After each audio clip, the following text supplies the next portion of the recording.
Réparation des appareils électriques. Comprendre le bonus réparation en 5 questions. À partir du 15 décembre 2022, faire réparer des appareils électriques, électroniques ou électroménagers va vous coûter moins cher grâce à un dispositif appelé le bonus réparation. Nous vous proposons de tout comprendre à cette nouvelle mesure en 5 questions. Quel est l'objectif de ce dispositif? Le bonus réparation est un dispositif qui entrera en vigueur à partir du 15 décembre 2022 pour inciter les consommateurs à faire réparer leurs appareils quand ils tombent en panne et à prolonger ainsi leur durée de vie. Jusqu'à présent, beaucoup de gens renonçaient à faire réparer des appareils électriques, électroniques ou électroménagers car la réparation pouvait coûter plus cher que de racheter un appareil neuf. Le dispositif qui va entrer prochainement en vigueur va changer la donne. Cette mesure est issue de la loi AGEC de 2020 relative à la lutte contre le gaspillage et à l'économie circulaire. Elle est financée par les entreprises via des éco-organismes. En quoi consiste ce bonus? Le bonus réparation est une réduction d'un montant compris entre 10 € et 45 €, calculé selon le type d'appareil à réparer. Cette déduction, qui équivaut à environ 20% du montant total de réparation, s'applique directement sur votre facture. Par exemple, vous pourrez bientôt bénéficier d'un bonus de 10 € pour faire réparer une machine à café, 15 € pour la réparation d'une perceuse, 25 € pour celle d'un lave-linge, 30 € pour faire réparer un téléviseur et 45 € pour un ordinateur portable.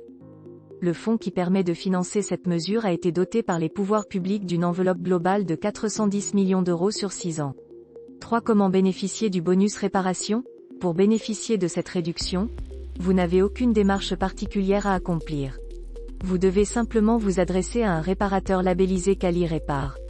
Il en existe à ce jour 500 un peu partout en France et la liste des réparateurs certifiés sera disponible sur le site https://www.label-qualirepare.fr/ à partir du 15 décembre 2022, voir le lien ci-dessous. Le réseau des réparateurs certifiés devrait s'étendre à plus de 1500 professionnels en 2023. C'est le réparateur qui avance le montant du bonus réparation et qui en demande le remboursement auprès des éco-organismes écologiques ou écosystèmes. Pour bénéficier de ce dispositif, vous devez également remplir certaines conditions d'éligibilité. L'appareil doit faire partie des équipements éligibles à ce bonus et ne doit plus être sous garantie. À noter, si le montant total de la facture est inférieur au bonus, cette aide ne vous sera pas accordée. Pour les ordinateurs portables ou fixes, les ordinateurs tout en un, les moniteurs, les scanners et les imprimantes, le bonus sera accordé à partir d'un seuil de déclenchement. Quels sont les appareils éligibles? À partir du 15 décembre 2022, une trentaine d'appareils électriques pourront bénéficier du bonus réparation. Ce petit coup de pouce financier sera ensuite étendu à d'autres catégories d'appareils en 2023, 2024 et 2025. Les pouvoirs publics ont défini 10 familles d'équipements qui peuvent bénéficier de ce dispositif. 1.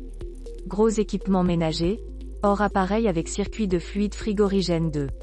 Gros équipements ménagers, appareil avec circuit de fluide frigorigène 3. Petits équipements ménagers, hors fluide frigorigène 4. Téléviseur 5. Électronique grand public hors TV et optique non intégrée et jouets et équipements de loisirs et de sport, hors mobilité 6. Appareil photo avec optique séparée 7. Équipements informatiques et de télécommunications 8. Gros outillage électrique 9. Petit outillage 10. Jouets et équipements de loisirs et de sport, mobilité 5. Quels sont les appareils exclus du dispositif? Les appareils qui sont encore sous garantie légale ou commerciale ou qui sont couverts par une assurance ne peuvent pas bénéficier du bonus réparation.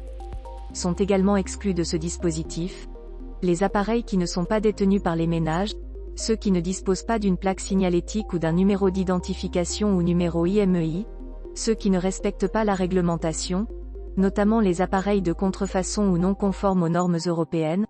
Notez aussi que certaines interventions des réparateurs ne peuvent pas bénéficier de ce bonus, les dommages d'ordre non fonctionnel, les dommages relevant des garanties légales des vis cachées, les problèmes résultant d'un usage non conforme aux prescriptions du constructeur, le remplacement des consommables, de type batterie ou cartouche, ou des accessoires, à l'exception des batteries inamovibles de téléphones portables, les opérations de maintenance, y compris la maintenance logicielle.